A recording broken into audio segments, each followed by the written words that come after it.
Welcome back to Coin Sense and Nonsense. Today, it's another art bar. Sorry for anybody looking for numismatics. I try to mix it up on my channel usually, but I'm hot and heavy for art bars lately since I got the new book, the guide book to art bars. So, let's put this into the Guardhouse box. However, we got problems. We got Guardhouse box. Oh shoot! We got Guardhouse boxes that are multi-purpose, and then we've got another one that's also kind of mixed use. So let's figure this out. So I've removed the overlaying pieces and even the ones that were kind of wedged in there. And the reason they're wedged, it's because I've got these cool Peruvian silver 1 ounce bars. And these really don't count as art bars, so to speak, but it didn't have another place to put them. So gonna offload those into another Guardhouse box that I bought by mistake. This one is for 1 ounce capsules, not for bars. So I think it can fit all my little bars. So let me presto changeo. Be right back. 10 gone from there, and now 10 into there. Another one that can probably move over is this awesome US VI Ingot Company 1 ounce bar. Almost dropped it. So let's see here. I believe that'll fit as well. Yes. So that'll do that. And I think, and actually, let me put my other little bars in there for now. Right, so 16 little ingots moved out. So very, very nice. I think that's gonna do it for this box here. And now we can concentrate just on regular bars. And as I had alluded to, here is the good book. So, no disrespect to anyone. So 5th edition, volume 1, that's important because there are other volumes and editions that are kind of more recent bars. We don't want that. So, well, maybe you do want that, but for my purposes, most of them are going to be the older bars. So I knew about this already, but it is so cool to be able to look in the book and see the varieties that are available for the various bars. And so you may notice or you may not notice the difference in spelling. The upper bar is correctly spelled Zeppelin, and the lower bar, they forgot an E. So that's what makes that one a little more collectible. And these are Liberty Mint. And there are different reverses as well, and that makes them also collectible. So I'm kind of into the Zeppelin bars, and this is the third different design, different mint. So I think there are 5 different Zeppelin bars. So I'm also going to remove these from the Guardhouse box. I just recently showed these off. These are sterling silver, kind of 1.8 ounce or so bars, and not really appropriate for my box. Even though they are considered art bars, I kind of want to stick to the 1 ounce. All right, I'm going to make an exception for this one. It's not a 1 ounce bar, but it's still so cool. I got to leave it in there. Plus, I do have another Washington Mint bar in the box. So this is the 25th anniversary of the Washington Mint. Very cool. And even though this one is a 1 ounce bar, I'm gonna give it the heave ho as well. It's a little too new for my liking to be in the Guardhouse box. It's so cool though. This is a definite collectible. So I'll put this back in another area closer to my silver stack. And then same with this one. This is like a coin bar, and this is part of the Bounty series. And this one is so cool. 50-gram bar. So more than an ounce, but not quite 2 ounces. So the last little bit of business we got to do here is take out this little divider bar. So this one's more of a modern Jaeger poured silver, and we'll put that aside. And the reason it was a divider, I had some more kind of modern bars in here. So I think the best thing to do is, through the magic of editing, gonna pull all these bars out onto the table, get a little organized. But actually, before we do that, the whole reason we're here, or the main reason, is because I got a new bar. This is the Brooklyn Bridge, and the reason I picked this one up, and this is by the Continental Mint, and the reason I picked it up will become evident later on in the show, but this is a variation on the Brooklyn Bridge. So I mentioned earlier that I got the guidebook. I'm zoomed in too much here. Hang on. So I got the book here, and the Brooklyn Bridge is there, and there are multiple listings. You can see there are varieties, and there's one, the COL 16VI, or V1 actually, Brooklyn Bridge Variety Glob. That's the one I've got, I'm pretty sure. Type 2 reverse, and no mintage given, but the reverses on these are what kind of determines some of the varieties. So this one was already a variety just based on the reverse. And they mentioned something about a glob.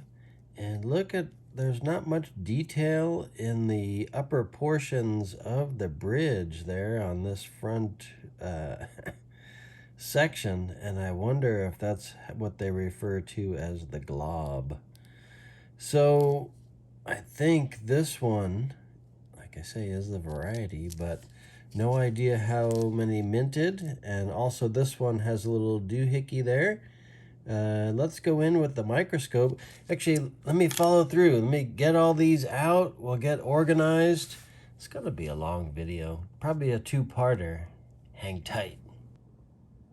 Right, they're all out and not really organized yet, but we will get there.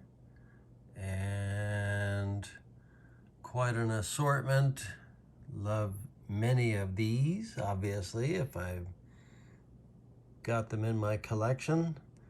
So actually, let me have a little wild turkey and I'll be right back. All right, we got our wild turkey going over there, but that's another story. So this wild turkey is made by the Justice Mint and is super cool. This one has a serial number, and what does it say? 2775. And never really knew much more about it than that, but the good book. We've got the Bird series. I guess there are several in the Bird series.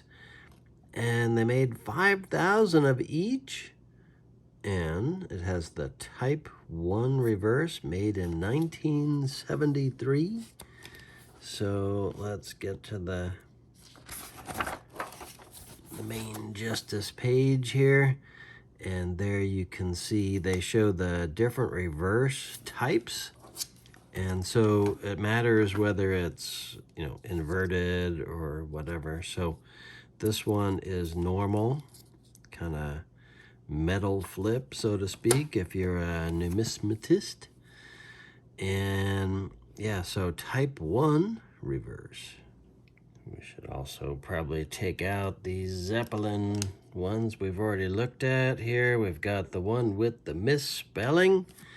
And here they are in the listing, Liberty Mint. And you can see the Graf Zeppelin. They got the regular issue and then the one with the spelling error, 1455 minted. And these prices are based on, I think this was published in 2007. So take that for what it's worth. And it's got the Type 5 reverse also, so that sets it apart. So let's see. Well, I can already tell you it's misspelled, so I know it's Type 5 reverse.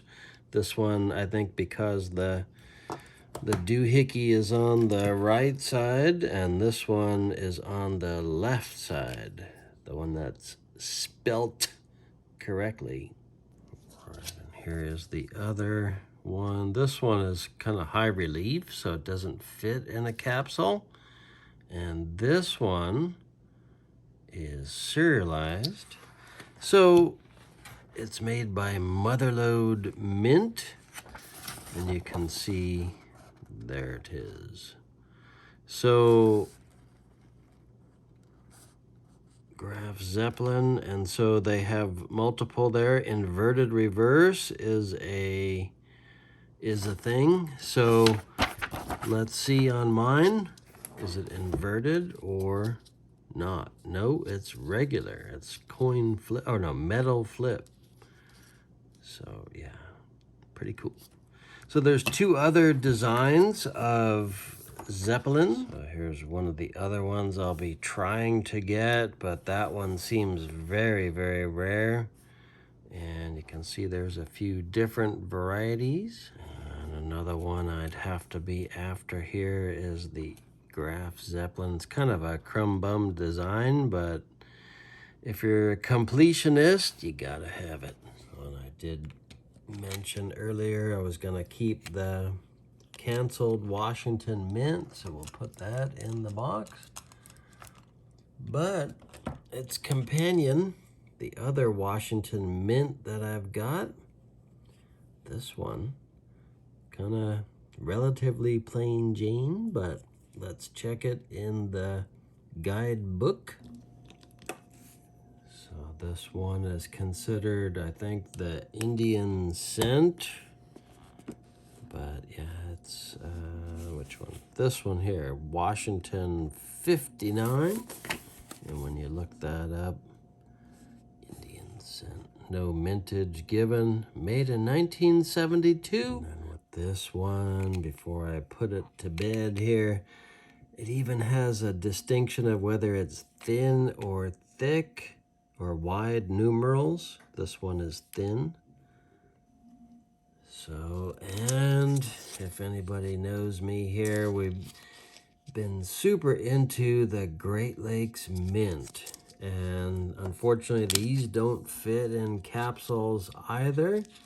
I think, I don't know if the Labor Day was the first one I had gotten, but I love the motif there and the different styles. So I'm going to be collecting many examples of the Great Lakes Mint. I only have 2 so far, but there's more on the, there's more on the way. So I got to get some capsules to help these fit. And someone had asked where the Great Lakes Mint was located. I think it's in Mackinac City in Michigan, but not 100% sure. So here it is in all its glory. Love it. Check out the toning in the lower right. Oh man. So I think this is what got me hooked on collecting Labor Day bars. I have one other so far, but I plan to collect several others. So there are certain mints like that, Great Lakes mint, Justice mint. I don't think I could do the Hamilton mint. They made way too many bars. Actually, as much as I'd like to show off the Hamilton bar right now, I think we're running up against the clock. I don't want to make a marathon video. We got only that much in. I think we're gonna have to have a 3-parter. Who knows? But wanted to get to the main point at hand. This is the one I bought most recently, the Brooklyn Bridge. And I'm gonna get back to why I bought this. It's because of, where'd it go? There it is. This one, the Watergate bug. And when I looked this up in the guidebook, I found out there are some with pinchers and some without pinchers. And I thought that was cool. So it got me to looking at this particular mint, and then I found this type of reverse. So the Watergate bug has multiple varieties, not only with the pinchers, but also the type of reverse that they have. And when I was at the coin shop, the reverse caught my eye. So I said, you know, I'm gonna try to add another one of those. So let's check it. I think I mentioned already about the glob. So these are made by the Colonial Mint, and I've got reverse type 2. You can see the difference between 2 and 3. And there's the Watergate bug with pincher, without pincher. And then we got another variety with the pincher with the type 3 reverse. So mine is the more common one with pinchers and the type 2 reverse. So unfortunately no mintage data given, but still very, very cool to identify it. And then we've got the Brooklyn Bridge, Colonial 16. And I am going to get these guys here, the Watergate gang, don't you worry. But anyway, so the Brooklyn Bridge, we got varieties and whatnot. It's not the type 1 reverse. I think I've got the type 2. And I've got the glob, I believe. So unfortunately, again, no mintage data, but made in 1973. So I think that's going to close out our Guardhouse box investigation for this session. I don't want to make it a marathon. So I thank you so much for watching Coin Sense and Nonsense. And until next time, bye. Bye.